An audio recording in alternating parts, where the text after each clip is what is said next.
What's up, everybody? This is David Pere, the host of the Military Millionaire podcast, and I am here with my friend Autumn Rankin, who is a Army veteran of 6 years, a nurse practitioner who spent the last year fighting the pandemic in ICUs across the country and really just having fun. I mean, we've been talking. I've known her for a year and a half, 2 years online, and she's done some really crazy deals over the last year while living out of state, as well as literally not having a break, working ICU, ER nurse stuff, just crazy schedule. And I wanted to get her on the show now that she's finally got a little bit of free time in her schedule and just kind of talk about how she's been able to build her business, because she's done a lot in real estate over the last couple of years. And so that's my short intro. But Autumn, welcome to the show. Welcome to the Military Millionaire podcast, where we teach service members, veterans, and their families how to build wealth through personal finance, entrepreneurship, and real estate investing. I'm your host, David Pere, and together with my co-host, Alex Felice, we're here to be your no BS guides along the most important mission you'll ever embark on: your finances. Vehicle 1, you're clear to depart friendly lines. Roger, Vic 1, Oscar Mike. Hey guys, I want to interrupt this episode for just 1 minute to bring you a message from our sponsor for this episode, Rentometer. Now, whether you already have an established rental business or you're analyzing your first deal, knowing the correct rental income is absolutely crucial to lowering investment risk and optimizing your rental income. That's why our go-to source for rental data is Rentometer. Real estate professionals rely on Rentometer because it's the fastest and easiest way to access quality rental data throughout the US. Now, don't take our word for it. Rentometer provides over 500,000 rent reports every single month and gets rave reviews from its customers. In fact, when I first became a real estate investor, Rentometer saved me $100 a month on my first property, which would pay for the entire Rentometer membership if you paid for the membership right off the bat. They have a free option to give it a trial. I use Rentometer Pro. It's absolutely worth your time. I still use it to verify my rent when I'm analyzing properties, and it saved me, or rather earned me, extra thousands of dollars over the last few years in rental income, and I absolutely recommend that you give it a shot. So go to rentometer.com today to start your free 7-day trial and grow your rental business smarter with Rentometer, or click the link down in the show notes and that'll take you right there. Now let's dig into this show. Thank you for having me. Absolutely. Why don't you tell the listeners a little bit of your background in life, I guess, and then real estate as well. So I was a nurse for 12 years, then decided I would go into nursing anesthesia school in the Army.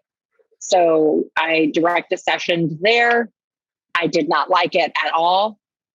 And so I quit, finished my time, got out, went to nurse practitioner school, and now we're here in West Texas. Fair enough. All right, let's hear the real estate side then. What have you done in real estate? Okay, so in the real estate side of it, it was when I quit nursing anesthesia school that I was like, I don't know what I'm going to do with my life. Like everything I had worked for, everything I had worked to get to that point was done. And so as far as real estate goes, like where I'm at right now, I have 4 mobile home parks and 3 single families. Then I own a note, and also then of course personal residence. Oh, and a commercial building also. We have 2 Napa Auto Parts stores in one of the buildings. Yeah, I love it. So what was the first real estate investment? So the first one was, I was stationed in Hawaii, and I found a Freddie Mac foreclosure that was back in my hometown area. And I knew that market. And so I flew back. It was a double wide mobile home on a 1/4 acre homes. My husband and I both grew up parents. And so I flew back on an overnight flight. My family was still in Texas because they didn't like being in Hawaii, and met up with a realtor, signed the contract. We had 24 hours to get $45,000. And so we cashed out our 401ks for a total of $15,000. We borrowed $10,000 from a friend. And then I called up USAA and asked for a personal loan to buy furniture. And they approved me for $20,000. And I couldn't believe that people really borrow money for furniture, but that sounded great. And so we closed on that property, and it just needed cosmetic work. So we put $5,000 in cosmetic work, put it on the market, bought it at 45, put in 5, put it on the market at 97,000, and we offered owner financing, and it was sold in 1 week for 8% interest for 10 years with 5,000 down. Wow. So in the end, it comes out at 127, and we own the note and get $1,000 a month. That's awesome. Yeah, that's cool. I can't believe, like, I can believe that they would give you a personal loan for furniture, but 20 grand seems a little bit excessive. Like, It does. what are we buying? One of those king beds that's like 3 times the size of a normal king and Right. custom built, handmade. Hey, whatever works though. And clearly it paid for itself time and time again, threefold. So that's awesome. Yeah, that's super cool. So, okay. So we buy that one, we flip that one, we own the note. Where'd you go from there? So from there, I was still in Hawaii. And so nothing was happening until 2 years later, when I finally got out of the military, came back home, got accepted to nurse practitioner school here in West Texas. So we came here for me to go to school. And my husband used to manage CarQuest Auto Parts, and he decided that he didn't want a mechanic work for the rest of his life. So he wanted to own a parts store. So we moved here to West Texas. We found out there was one close by that was for sale. It was going under. He knew that they were going to shut this guy down. And so I said, let's buy the building. Because he was like, no matter what, I'm going to put an auto parts store here. And I said, okay, well, let's buy the building. So I did all the research on who the owner was. And he went over there with all 3 kids while I was at work and found the owner and had a great discussion.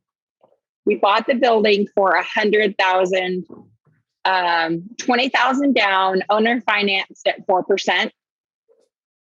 That's awesome. And so the payments are $600 a month. We wound up getting into Napa Auto Parts and purchasing a different business. And then we put another Napa into this building. And so our Napa Auto Parts pays us $2,500 a month in rent. And the payment's only $600. So that's neat. It's a 10,000 square foot building. Wow, that's a huge spread. Is that a triple net? Yes, it is. Wow. That's phenomenal. Yes, it's been, we were going to only charge $1,500 a month for rent. And then Napa Corporate was like, no, that side's a building is $2,500. I was like, okay, I'm not going to argue with you. Yeah, like we would have been cool lower, but I mean, if you're going to push the button, like, well, all right, fine. We'll let you have it your way. Yes. Wow. Yeah, that's phenomenal, especially as a triple net lease, which if anyone's listening to this and doesn't know what a triple net lease is, would you mind just filling them in? So it's this really neat thing in commercial spaces. So you own the building, and is not only that they also have to pay the taxes. And so you get out of that huge responsibility for commercial property of the taxes every year. And so then you're really cash flowing a lot more. Yeah. And not having to repair things. Yeah, exactly. So you essentially hand it over to somebody and they do repairs, maintenance, taxes, insurance, utilities, whatever. And you're basically Mhm. just on the horn for your note, which is awesome.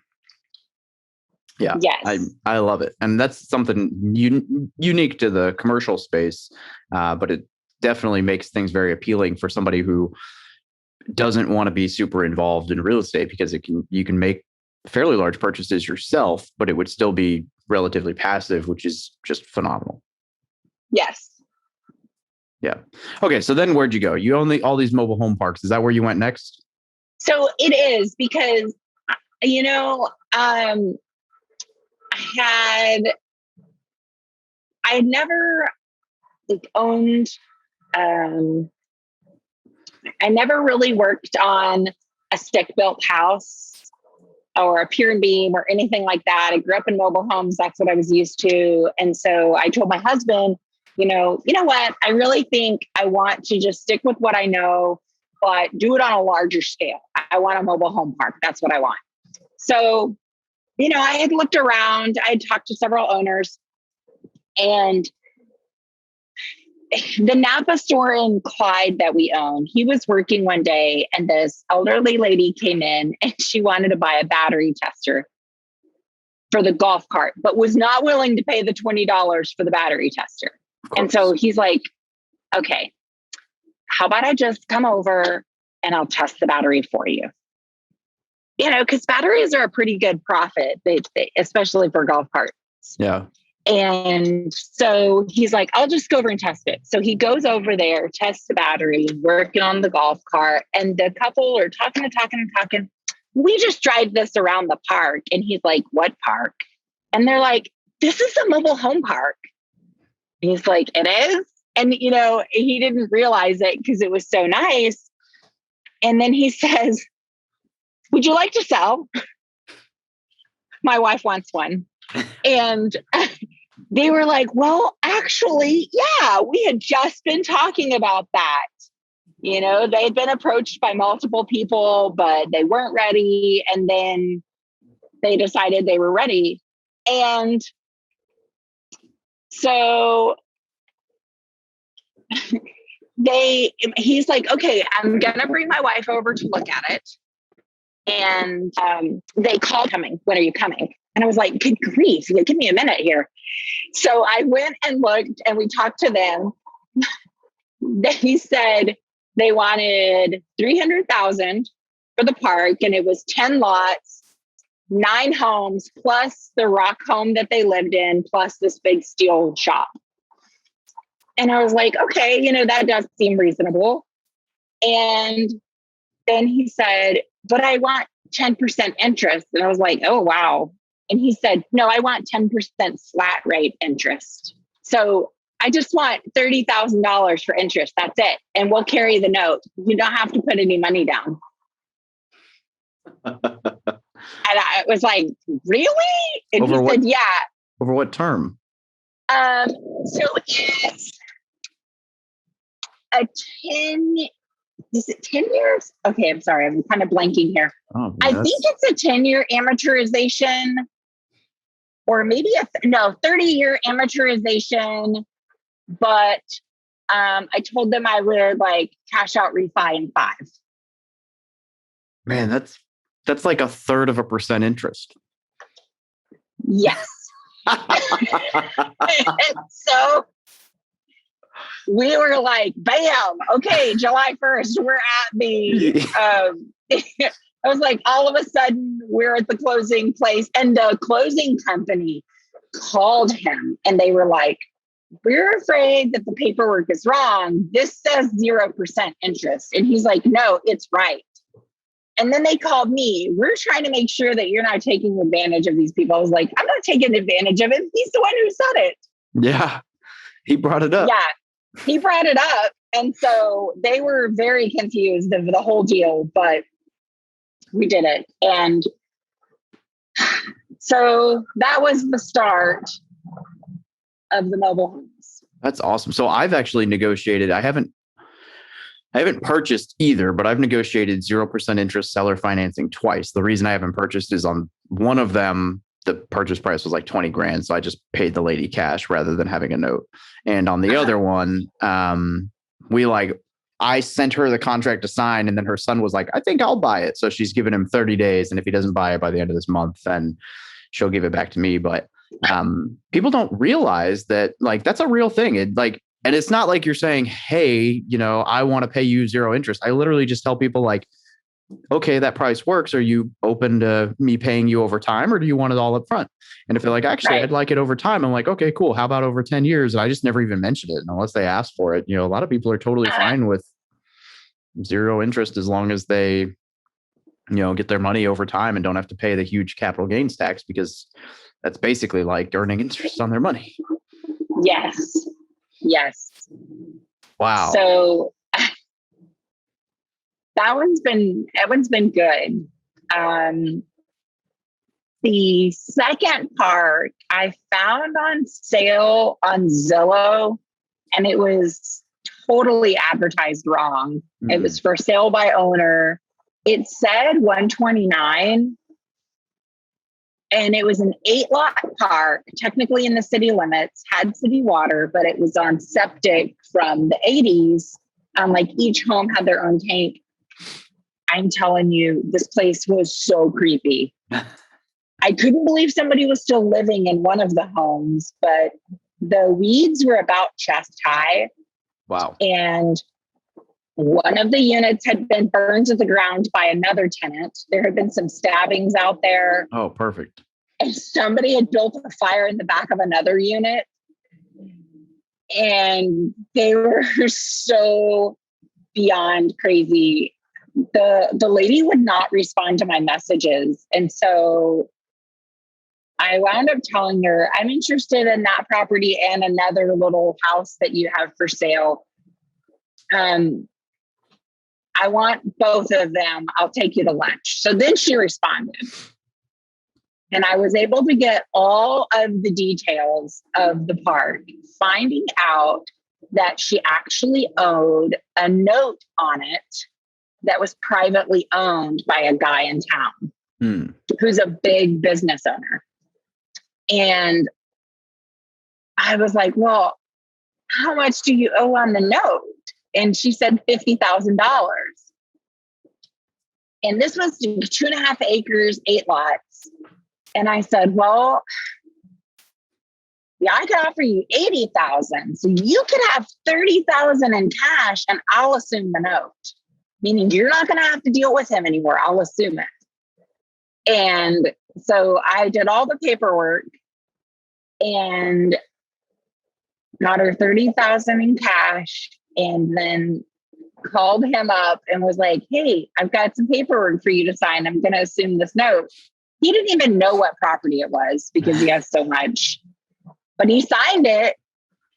And then actually, to get rid of the old mobile homes, instead of just burning them down because I would have gotten in trouble, I reached out to a local religious cult who's like been on the FBI watch list for quite a while. And I love where this is going already. Yes. And I said, hey, I heard you guys are interested in some mobile homes. I have some that you can have if you'll just take them off and clean the lot up. So one of their members, leaders, went out there and met up with me, and he looked through them and he's like, these are great. And I was like, that's wonderful. I'm so glad I can help you.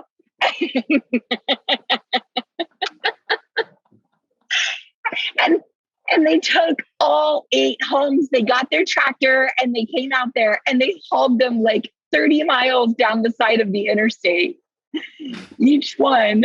And they cleaned up the lots for me. And it was all free. So we have like a mass suicide in mobile home parks in West Texas. He's like, yes. Autumn was responsible for part of that. Who have they been in contact with? Okay, so I'm seeing a trend here, though, with all of these purchases, and I love it. And I'm going to point it out for a couple of people. Every single one of these purchases so far has involved you personally contacting a seller. like Yes. direct communication and finding a win-win, right? Like, yes. and honestly, I love the fact that the first mobile home park wouldn't have come around for like 90% of people, because most people, had they been standing in an auto parts store and some old lady came in and said, I want to test my battery, but I don't want to spend the money on this battery tester, they would have said, well, it's $20, take it or leave it. And your husband was like, well, you know, I'll come help you out and whatever. And then just happened to stumble upon exactly what you guys were looking for and knew that that's what you were looking for and asked the question, which is another thing a lot of people wouldn't have done. But all of these deals have literally come from, so I went and talked to them. So we asked them if they wanted to sell. So we found a guy who wanted to sell a building like with Napa, and we decided to buy the building on seller financing. They're all direct to seller, which I love. They're all creative financing, or to a cult, which is awesome. But none of these are done traditionally at all. I mean, from a personal loan for furniture to like, they're all very creative, and they've all been, well, how can I figure out how to make that happen? Which is what I love about all of this and why I wanted to get you on the show. Because a lot of people think, oh, well, I can't do that, or, well, I don't have 20% down, or, you know, but neither did you when you started. And most of these haven't required 20% down. No, I've never put that much down. Yeah. I mean, this is awesome. So you sell or give. And the banks won't even talk to me. There's no way they would have lent on a mobile home park that's so bad that you had to give them to a cult. They would have been like, get out of here, go away. Yes. Yes. All right. So this cult comes and Yeah. beautifies your mobile home park for you. And then I'm guessing you pull new homes in. Well, I pulled in some used homes. One was moved and ready. Two of them have needed a lot of work that I've had nightmares with contractors on. And then I did just get one in that doesn't need work, but it just has to get hooked up to the electric and water and septic, and it's ready to rent. What's up, guys? Hope you're enjoying the show. I wanted to stop for just a few seconds to talk once more about Rentometer. And no, they did not sponsor the second ad. This is a mid-roll ad. They sponsored the beginning of the show, but I believe in Rentometer enough that I wanted to just poke my head in here and reiterate that you guys should give it a shot. It's a 7-day free trial. This will absolutely save you money by helping you get greater rents on a property, or helping you avoid from trying to ask for too much in rent and sitting vacant forever, which can be almost as costly, if not worse. So I absolutely recommend that you go try Rentometer for free at rentometer.com, or the link down in the show notes, and give them a shot. You absolutely can't lose with a free trial that will literally make you thousands of dollars on your rentals. Now back to the episode. And they're all better than cult quality. Way better than cult quality. Yes. Yes. But I have found out that it's not worth my time or my energy to buy ones that need fixing up. Yeah. It's really not, especially with the materials cost the way it is. I was gone for a year working COVID and trying to arrange contractors to do it, because my husband was running 2 auto parts stores, meeting still the needs of like a lot of my properties. And we have 3 kids. And so he was taking care of all of that and didn't have time to fix them up. And so it's just easier if I spend the extra money and get them ready to move in. Not new. Those are way too expensive. No, yeah. And I agree with you on that. I can see that. I mean, out here in California, they have mobile home parks, or mobile homes, like individual mobile homes that they'll sell. And even here in like San Diego, they're only like $200,000, right? So even there, the money's not. Yeah, I know $200K is nuts for a mobile home park for anywhere else in the country, but that's like the top of the line here. So like anywhere else in the country, right? You know, you're looking a couple $1,000s here, 15, 20, 30, 40, whatever. And the money that it would take to renovate, it's not much different than a house. 17. Yeah, exactly. Right. So the amount of money you got to spend to renovate it, just the bang isn't worth it. No. Yeah. I can see that. So then you've bought two more mobile home parks, a few houses. But the other cool thing here is that you've done a lot of this while you've been nowhere near these properties and working. Yeah, I mean, I would imagine when you were doing ICU stuff, 12-hour shifts, right? Yes. So they were 12-hour days. One place was 6 days a week. The other one was 5 days a week.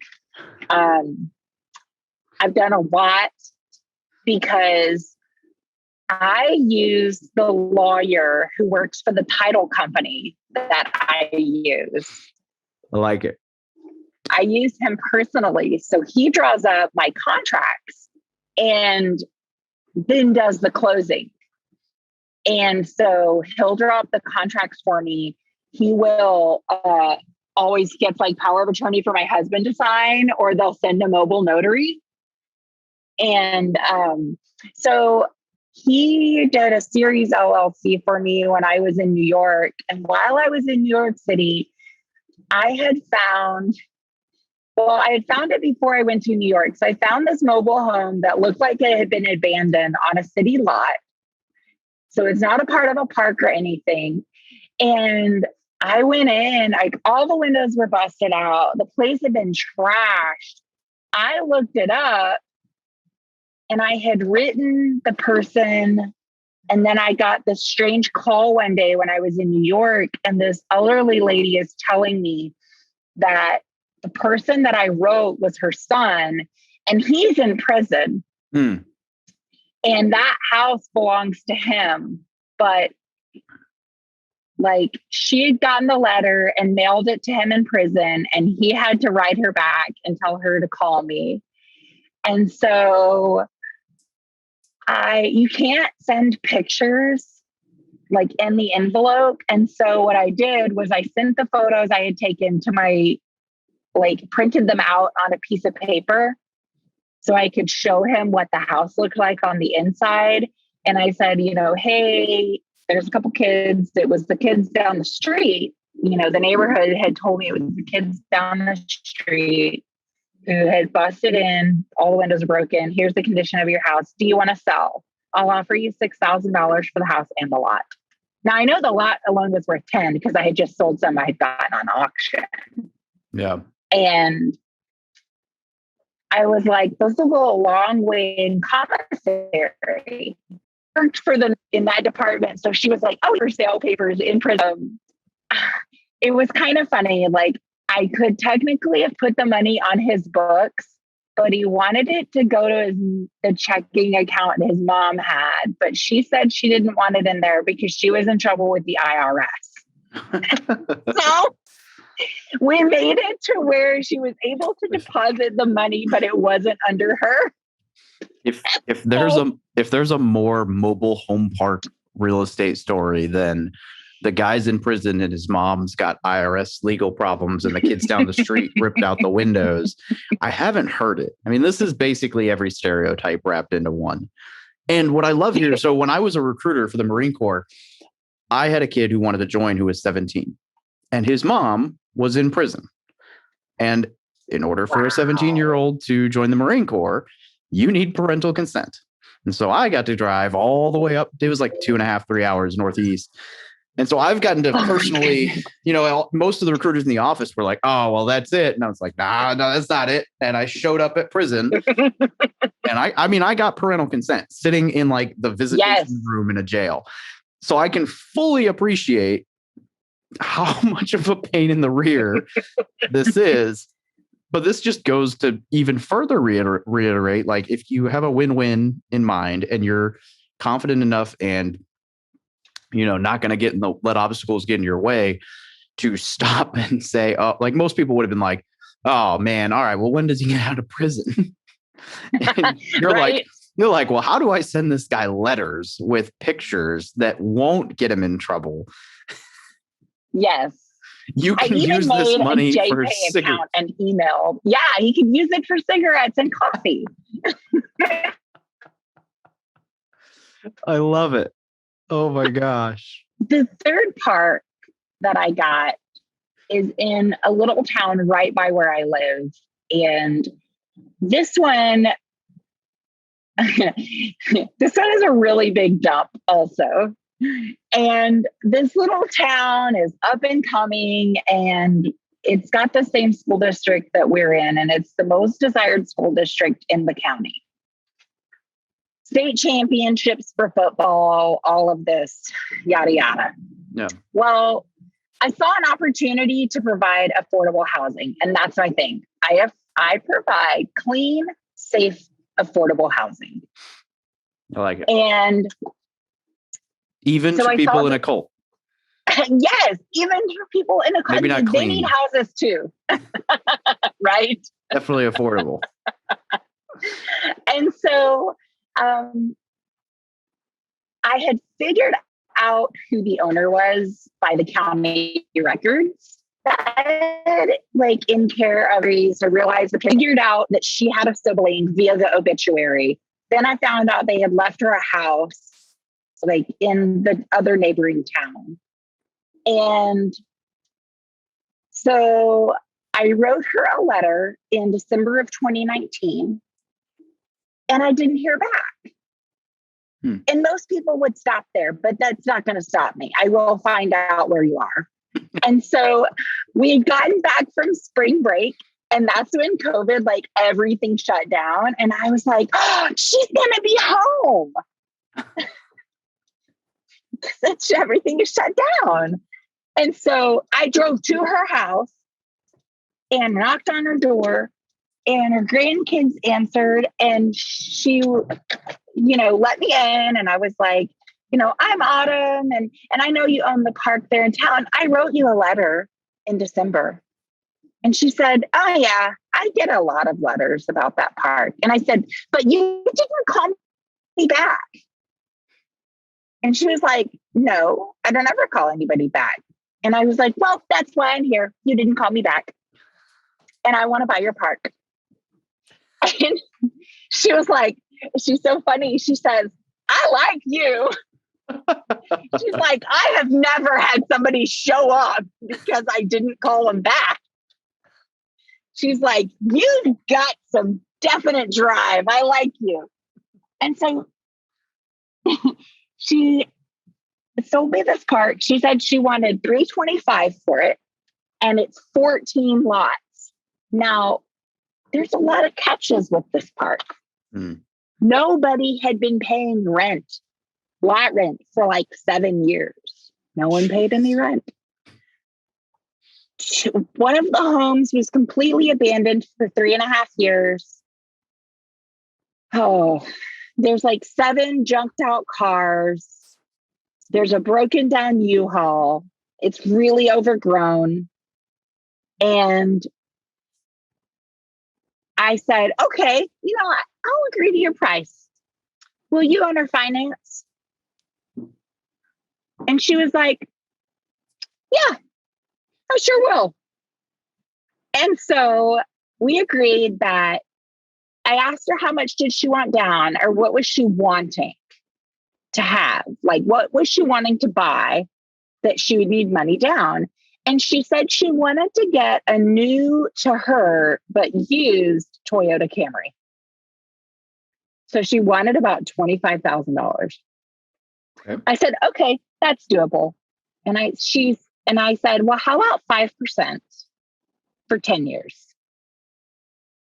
And she was like, that sounds good. And so it took me 1 year to close. Oh, wow. Oh, yes. And bless her heart, she is super sweet and fun. The reason it took so long was because I was gone, but then she was like, I want to use my lawyer. Well, her lawyer, I'm not kidding, is in his 80s. And he kept forgetting, even though I was written down everything for the contract, he kept forgetting what our agreement was. And so we finally got to closing, and the terms. So I got her to agree to no payments for the first 6 months, so that there would be I could get the place cleaned up and get some used homes in there and get rent coming in. Man, they're all selling. So, and I know like mobile home parks are usually like seller financing is fairly common for mobile home parks compared to everything else, just because banks don't want to mess with them. But that's awesome. I mean, that's another one that's like 8% down, 5% interest, no payments for maybe even less than 8% down, 25 grand, 7, 8, somewhere like that. And then no payments for 6 months.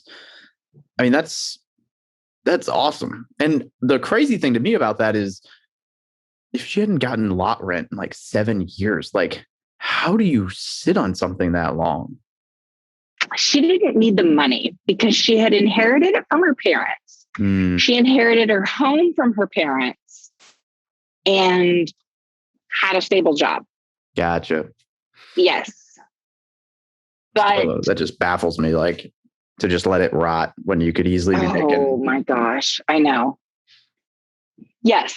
Well, day one of me taking over, we went and looked at it. The 7th day I had it, I had made flyers to go and give all of the tenants along with my card and phone number. And the flyer said, hey, y'all, here's my name and I'm the new owner and lot rent is going to be $250 a month. And here's the comparables in the area for why it's $250. So it's less than one park, but it's more than the other park. And, it's expected by the 1st up to the 5th. Everything was laid out. I let them know the park is going to be getting cleaned up and that it's going to be a place that they're going to be proud to live in. So day one, I had a family start packing up their house because they were not going to pay that. And perfect. Where are you going to go? Like, wonderful. Great. And so I was like, great. So are you going to move your house or can I buy that? Awesome. And so they actually wound up paying for the month of April because they had not moved any of their stuff out. And so they wanted to argue, like, we didn't sign a new lease. And I just let them, okay. Oh, you know what? You're right. You didn't sign a new lease. Just be chill. It's fine. And then they were like, oh, can we meet? We'll pay you lot rent since we haven't moved out yet. So it worked. Now, the most surprising thing is I actually sent out all new park rules, including a maximum of 2 pets and no vicious breeds, no pit bulls. And there's a family who had just moved in there that had 4 dogs and one was a pit bull. And it was like trying to come after everybody and it could climb the fence. Jeez. And they're really nice people. And I was like, I'm sure this isn't going to go over well, but here's the deal. My insurance is not going to cover this. They were so sweet. They actually wound up getting him fixed and taking them to their mom's that lives down the road. And, they're trying to fix up their house and it's going to work out. And so I was kind of worried about how is this going to be taking over, enforcing new rules and having a complete turnaround, but it's turned out well so far. I mean, that's hilarious to me though, that the family was like, well, screw you then, we're moving. Like, okay, great. Yes. Where do you plan on moving that you're going to be able to live for less than $250 a month? Yes. Let me know. I just was like, okay, great. Less people to deal with. Never mind how much it costs to move a mobile home park, right? Like we're talking, okay, fine, screw you. We're going to pay $5,000 to move our trailer down the road and pay the same amount of lot rent. Yes. If not more. Yes, exactly. Exactly. Okay. Be our guest. Have fun. You could live here for 2 years for the amount of money it'll cost to move your stinking trailer, but have fun. Yes. Oh my gosh. And that's why people like the not park owned homes, right? Because it's such a pain to move a home that most people will just say, oh, we'll just stay here forever. Yes, exactly. It is not cheap. And it's not even just the moving part that is so expensive. It's like the skirting. And of course, steel has gone up by 85% since November. And then hooking up your electric, like you have to have the electrician to hook it to the pole, like tying in the septic and the water, or the sewer and the water. Yeah. Yes. Yeah. Not an easy process at all. So, No. okay. So we've owned, holy smokes, I'm doing the math in my head. Like I remember talking to you about some of these deals in the past, but it's cool to hear it just lined out like that. I mean, that's 3 seller financed homes, a seller financed building with a Napa in it, another Napa that you guys own and then, or own and manage, and then 3 homes, a mobile home park you bought from a dude in jail, like, not to mention the whole cult thing, which is hilarious, but that's a lot of real estate done and nothing traditional. And I love it. Cause I'm all for not everybody on this show has heard, we haven't dug super into detail, but we just took over a 40 unit hotel three weeks ago. And we gave the guy That is awesome. Yeah. It was like 950 purchase. We gave the guy $100,000 and said, can we just take over? Like it was a Friday. We've been going back and forth for like 3 weeks. And on Friday, he's like, we were drafting the lease and he goes, if you guys give me $100,000 Monday, it's yours. We're like, okay. Wow. And I was like, can we work in like a 2-week time to do inspection? And then you can refund if we find any major structural issues. And he's like, yeah, all right. And so we wrote the dude a check and took over Monday. And so we took over on the 5th. And that's awesome. Yeah, it was crazy. But I love those kinds of deals. And that was literally, the seller called me from a postcard I sent him about a single family house. And he's like, I've got a hotel and 2 apartments, 79 doors if you want those. And like, wow. It was like a 3-month follow-up process and like lots of negotiations. But yeah, we took over the hotel and then we're buying both apartments officially on the 1st of June. That is so awesome.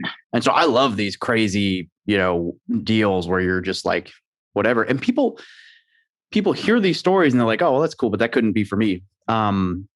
You've done it like 6 times now. And so that should prove to anybody that it's doable. It's just that you have to be able to talk to the sellers directly. You're not going to find this on the MLS. You're not going to find it. Yeah. You're like literally, it's kind of creepy actually how stalkerish you are on some of these owners. I love it. You're like, I showed up at her freaking house because I know how to find people. Like, oh, all right. But all of that stuff's public record. And it's easy to do if you just have the confidence to be like, all right, well, I'm going to show up at somebody's house and, man, that's just cool. What are some things? Thank you. I've enjoyed it. So we've covered everything. We've talked about how you've been able to do all this while long distance, which is just awesome. I have a few questions that I ask every guest, right? And just basic stuff. The first one is, like, if you were to talk to E1, E2, or like an 18-year-old, and just they were asking for you advice on business or real estate, like what's the one thing that you would want to tell them? I didn't prep you at all because I'm a jerk. So no, that's okay. On business or real estate, I would say to read as many books as you can. And that is like all of the Bigger Pockets books, and then your book that you just released, because that would really help them to realize it. Because so many people who are in the military are like, oh, but that won't apply to me because I'm in the military. No, but it does still apply to you. It absolutely does.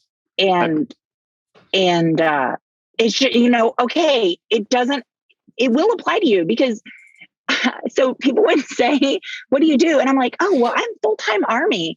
I didn't realize, that meant like active duty, but I'm just like, no, it's like a full-time job.